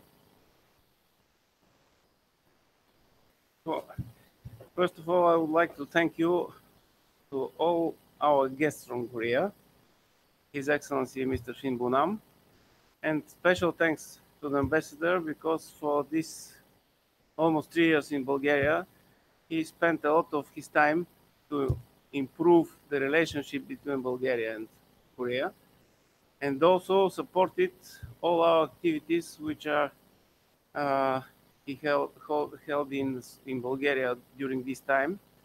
And I am sure that all this foundation which he put here in Bulgaria with these contacts between Bulgaria will be improved, and the fruits of this cooperation will be very soon in the future. Again, very big thanks to the University of Management in Varna for their hospitality, for organization, and I hope that we shall see each other very soon again. Thank you very much, and all the best to everybody. And last, I would like to say that the topic of this forum, this year forum, is peace and prosperity, and without peace there is no prosperity. I wish to everybody peace all over the world, so to be prosperity in the future. Thank you very much once again.